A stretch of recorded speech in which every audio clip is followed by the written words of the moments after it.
Hey everybody, it's Jason Blaha here, and today is a metabolic conditioning or GPP workout for you guys. And it's pretty simple, pretty straightforward, pretty easy.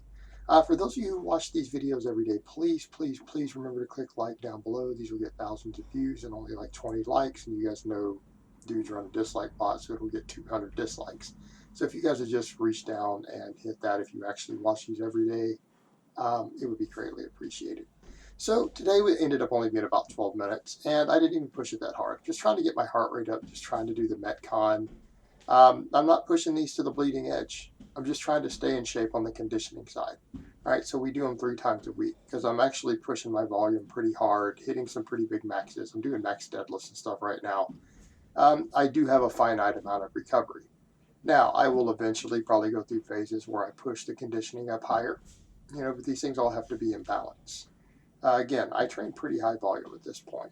But I've had some people actually mention that. They're like, I don't think you train that hard. Like, dude, I'm doing max deadlifts followed by 13 work sets of barbell exercises, like close to failure. So I don't know what you guys are talking about. Uh, I know a lot of guys who they would hit a max deadlift and they're done for the day. Or same thing, I missed a max squat the other day and did 13 work sets afterwards. All right, 13 work sets after failing a squat max.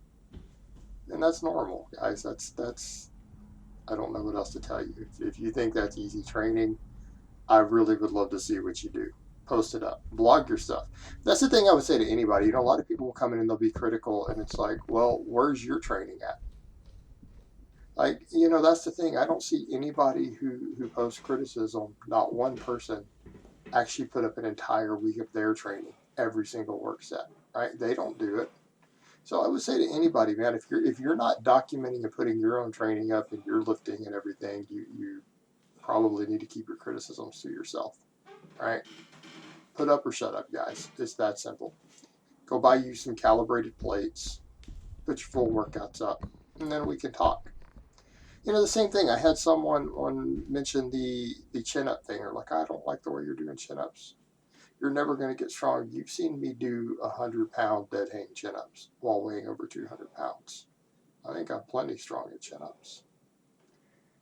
What I'm doing with these, I have an actual movement pattern that I've grooved into that lets me do 100 chin-ups every day with no tendonitis. Okay. And as far as the lockout goes, that is my actual lockout. That's as far as I can go from a dead hang. It's just the way my structure is built. There is no amount of mobility that's going to give me the ability to lock my elbows harder than that. If I can't do it hanging with 100 pounds of plates from a dead hang and relaxed, that's it. That's what my joints do. But what I find is that I have an actual grip I use that allows me to train my grip while doing chin-ups every day. It allows me to go through a full range of motion where I protract my scapula at the bottom and I come all the way up. Full contraction at the top. And I have a path that I've learned to use that lets me get 100 chin-ups in every day that doesn't aggravate my shoulders, it doesn't aggravate my elbow tendons, and it lets me do that amount of work. Now, some people will say, well, that's just increasing endurance. It's like, well, that's good. That's what I want. And I don't think my back development has suffered for it. A bunch of people have said, even when I'm sitting there on camera, chilling, a lot of people lately are like, well, it looks like your biceps have gotten bigger. Well, what do you think I do for biceps? I don't do anything other than chin-ups. Okay, that is my only bicep exercise. I do 100 chin-ups every day. So we've seen some growth. My back development's pretty decent at this point. I think they're working fine, and that's been the added perk. The grip training has been one of the best benefits I've gotten. Because we are doing it for endurance. I mean, that is part of just building work capacity. If you're doing 100 chin-ups every day, will build work capacity. Okay? It will build work capacity. It will build your grip strength. But the thing is that you have to find a movement pattern that lets you do it. Because, a lot of people who will stand there and say, oh, I know how to perform chin-ups and you do them wrong. But then they hear that I do 100 a day and they're like, oh, well, you've got to be getting all sorts of tendon problems. And it's like, well, if the way that you're doing your chin-ups and pull-ups are creating tendon problems for you at 100 a day, I'm going to suggest that maybe you don't know how to do them correctly. And it's nothing about having a scientific explanation. Someone said that I banned a guy for that this morning. Well, you just have a scientific explanation. No, I don't. I'm telling you this is what I do and I don't get tendon problems. My joints and tendons all feel good while doing 100 chin-ups a day weighing 220 pounds as a 40-something-year-old man. Right? I don't know what else to tell you. I don't think we need a scientific explanation. It works.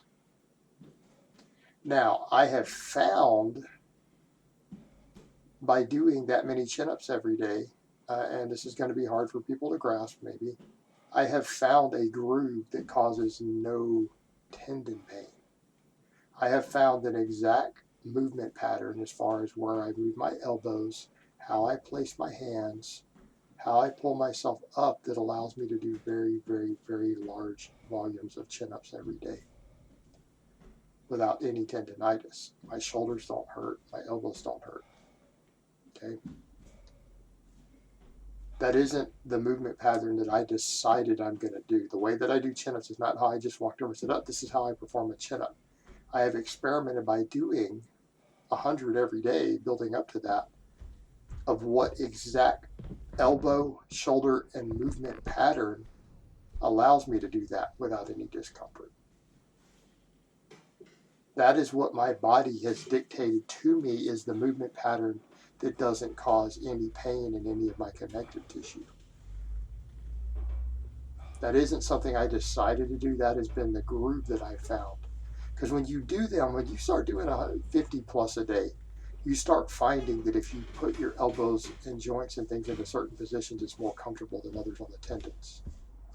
Okay? You figure this out on your own. This is what I have grooved into. If you go with Pavel Tausseline's topic of greasing the groove, I have found a groove and I have found a position in a wrist and hand and elbow position that allows me to do them every day without any issues. So the point we get to is that if I'm able to perform 100 chins every day with this without any pain and I can do it day in and day out, I'm going to get a larger training response than someone who can only do 40 before they start to have tendon pain at the same body weight. So even if you don't feel that it is the perfect chin up, it's largely irrelevant, isn't it? Because I'm able to complete them and continue to get the training response that we want. And it's working. I've seen some arm growth. My back is looking pretty well developed, building work capacity, and most importantly, it is probably one of the best grip exercises I have ever done in my life. Okay, I'm not doing large amounts of grip work outside of that. I do a little bit of pinch block work. It's not very much right now. Yet what happened? I held a 600 deadlift at the top for 2 seconds the other day. No grip problems. I was having some grip problems a little bit earlier this year. Okay, that has resolved itself. I mean, if anything, the chin-ups have been one of the best improvements for my deadlift. Okay, the actual chin-up of doing it this way has been a solution to my deadlift weakness. It's been one of the most important supplemental lifts for pulling. I'm getting the desired response. But that's the thing. If you're going to do any sort of body weight movement like that, and you're going to do large volumes of them, you will find a groove.